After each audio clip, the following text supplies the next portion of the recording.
The new ritual book, The Anointing of the Sick and of Their Pastoral Care, introduces a number of changes from the English translation that we've had before. One thing that will comfort many a priest and many a sick person is that the formula for anointing the sick, the words that the priest says, have not changed. So he will still do what he's got memorized and doesn't have to worry about slipping up or doing something that was the old way and people being concerned about the validity of their anointing. None of that will be of a concern. The formula remains the same. But the rest of the book, the rubrics of introduction, the paragraphs of explanation, the prayers that populate the rite, all of these have received a fresh translation through the work of the International Commission on English in the Liturgy. You'll also find that the order of the paragraphs is different. So those who are familiar with the present English translation will find that some of the paragraphs are in a different location than where they were. The primary reason for this is that our English edition introduced quite a commentary on the ritual in various different places.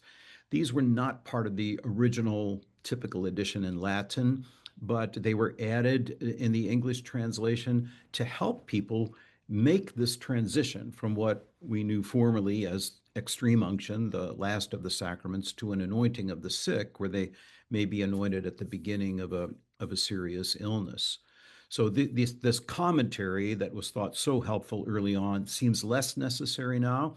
In fact, the bishops thought the place for commentaries like that is in books that comment on the ritual book, which is what I've done for Liturgical Press, to do a more extended commentary that will help replace some of the things that are in there.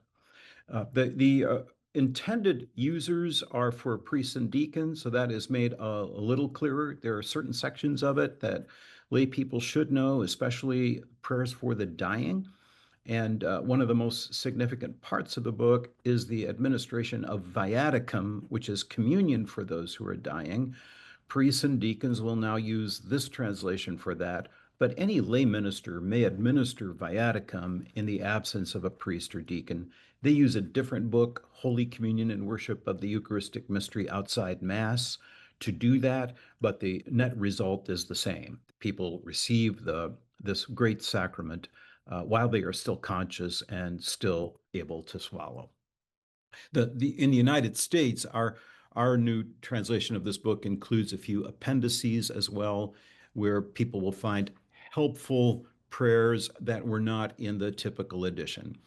What to say when visiting a sick person, the prayers to say after someone has died, even a more fleshed out version of a true emergency when we need to rush and get the most important sacraments administered at once.